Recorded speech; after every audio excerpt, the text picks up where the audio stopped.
Bonjour à tous et bienvenue dans cette partie de la formation. Nous allons continuer avec notre template.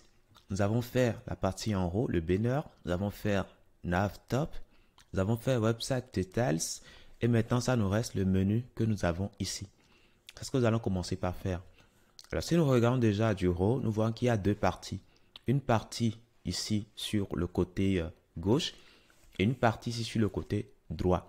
Donc, nous allons commencer alors. Donc, je vais venir ici au niveau de mon code. Et qu'est-ce que je vais faire? Alors, je vais continuer dans un élément nav. Je vais créer un élément nav ici. Et à l'intérieur, je vais créer mon élément de menu. Donc, qu'est-ce que je vais commencer par faire? Comme je sais que j'ai deux parties, ben, je vais penser simplement à créer deux éléments HTML. Donc, un premier élément qui va s'appeler nav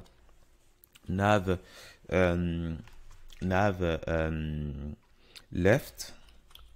Ok, nav left. Alors, comme on a déjà eu un nav top, on peut mettre également nav bottom, par exemple.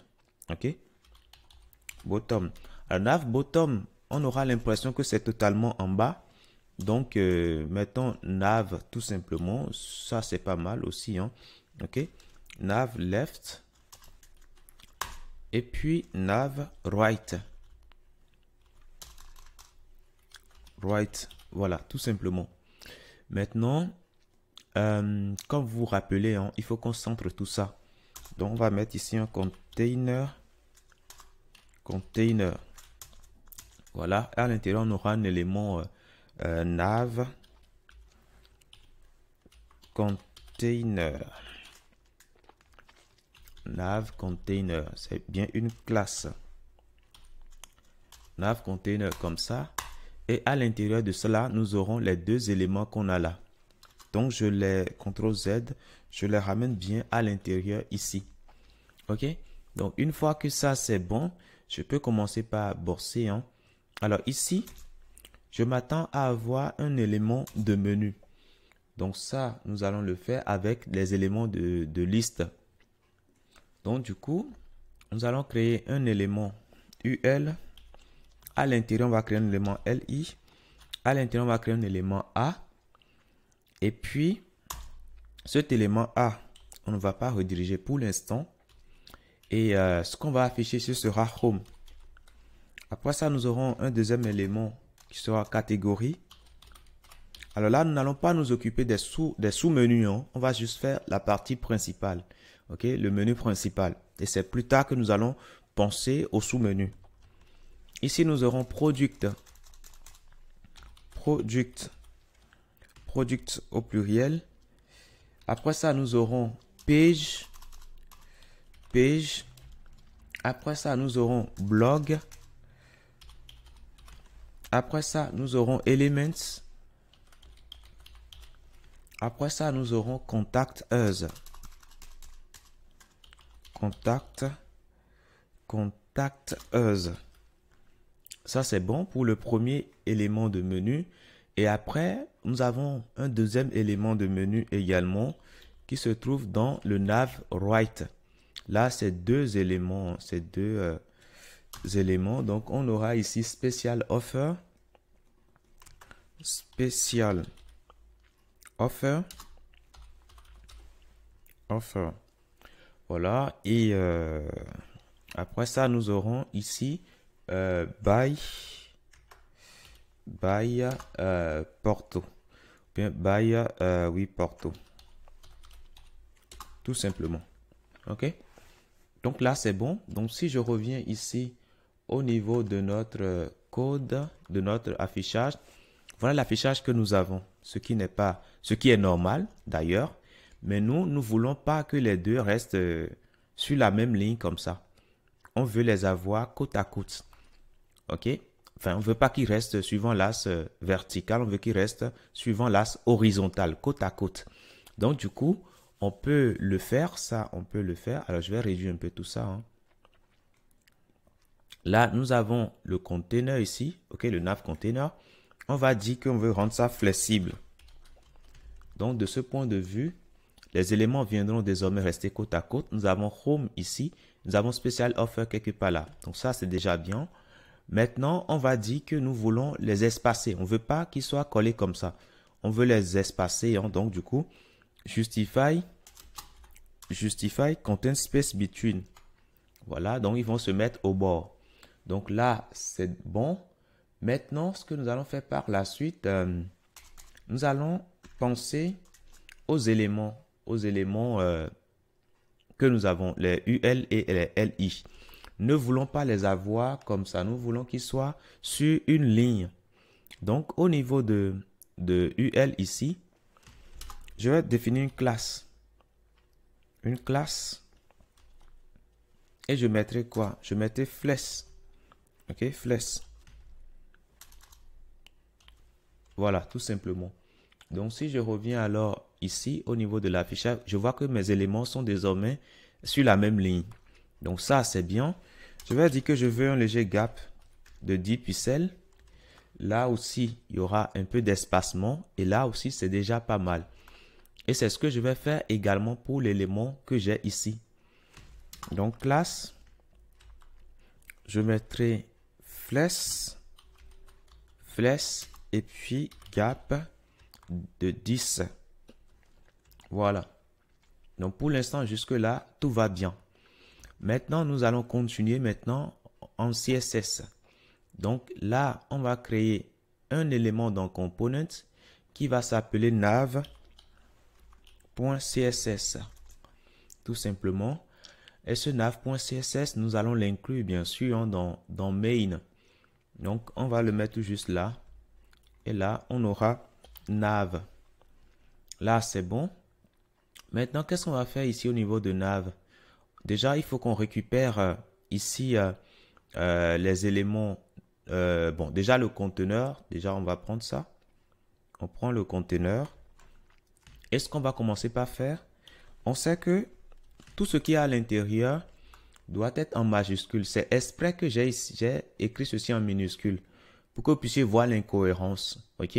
Donc, du coup, nous, en CSS, nous allons dire tout ce qu'il y a à l'intérieur, nous voulons que ça soit écrit en majuscule. Donc, avec test transform, on pourra mettre uppercase pour dire nous voulons que tout soit en majuscule. Ça, c'est bon. Maintenant, nous allons nous attaquer aux éléments maintenant. Les éléments se retrouvent dans les balises A. Donc, du coup, on va dire désormais que nous allons partir déjà du conteneur général. Nous allons prendre les éléments UL qu'il y a dedans, les éléments LI et puis les éléments A que nous avons à l'intérieur de LI. Nous allons définir la propriété position à bloc parce que par défaut, les éléments A sont de type inline. Donc, on aura un peu de mal à agir sur les largeurs et tout ça. Donc, du coup, une fois que ça c'est fait maintenant, on peut maintenant agir maintenant sur le padding. Le padding top, on mettra le top et le bottom, on mettra 10 pixels. Gauche et droite, c'est pas intéressant. Ok? Donc, si je fais ça, je reviens là, ici. Voilà, je vois bien qu'il y a un padding. Bien que c'est pas assez, je peux mettre 15. Et là, je trouve que c'est mieux comme ça. Ok? Alors, comme tout à l'heure, hein, si vous voulez qu'on mette un B, on le fera pour que vous puissiez mieux voir où on se situe. Ok? Le B nous donne tout simplement le GPS et notre position au sein de la page. Comme ça, nous voyons clairement ce que nous faisons et où nous le faisons. Donc ça, c'est bon. Maintenant, je vais agir un tout petit peu sur l'épaisseur. Donc ça, je vais plutôt le faire ici dans le conteneur général.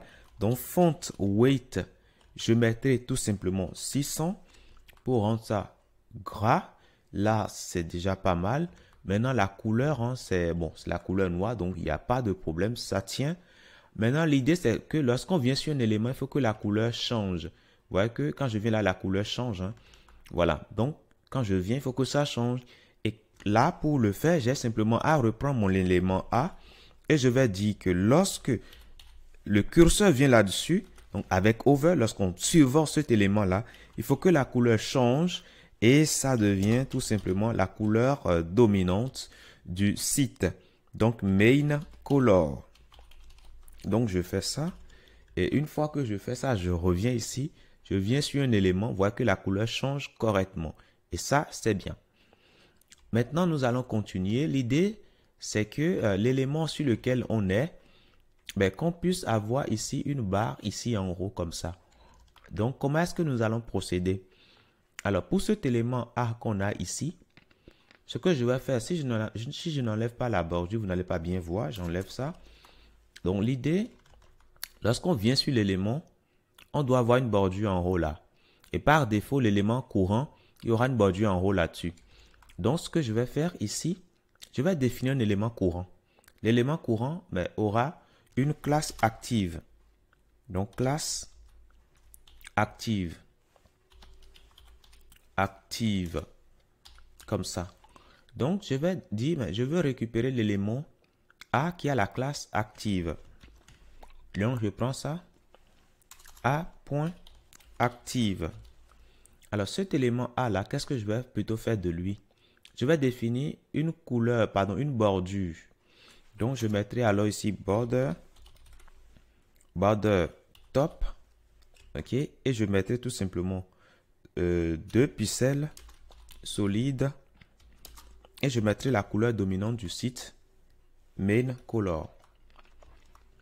Du coup, quand je reviens ici, j'actualise.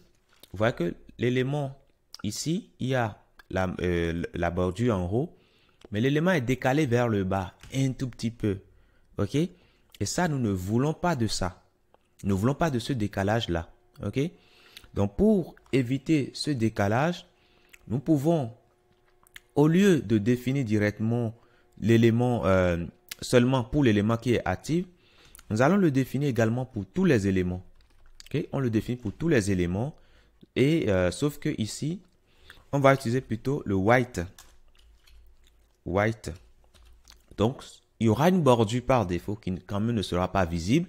Mais c'est quand l'élément est actif, en ce moment-là, qu'on rend cette bordure visible.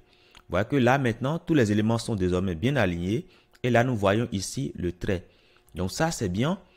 Maintenant, pour que ça soit bien centré, l'idéal, que ce soit bien centré par rapport à la boîte, l'idéal, c'est que lorsqu'on le met en haut, on doit le mettre également en bas. OK? Donc, on mettra alors ici, là, bottom. Bottom. Donc là, c'est bon. Maintenant, l'idée, c'est de dire, en plus que, mais lorsqu'on survole un élément, qu'il y ait un trait en haut de l'élément. OK? Et ça, nous pouvons le faire tout simplement en faisant comment? Ben, en dupliquant déjà ceci. Et nous allons simplement dire point over. Voilà.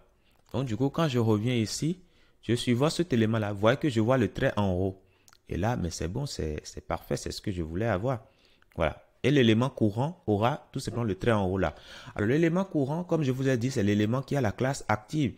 Donc, si demain, je supprime cette classe-là, je supprime ça et que je donne ça peut-être à l'élément produit, systématiquement, au sein de l'affichage, vous voyez que c'est désormais produit qui a le trait en haut. Donc, finalement, oui, en fonction de la position ou de la page courante, mais on aura un trait qui va nous indiquer que, tiens, on est à tel endroit. Donc, voilà pour ce menu-là. Bon, la partie principale. Donc, je reviens tel qu'on était tout à l'heure. Et là, c'est bon. Donc, l'idée ici, hein, c'est de... Bon, nous allons ajouter rapidement l'image. Et puis, après, nous allons commencer par bosser sur les sous-menus.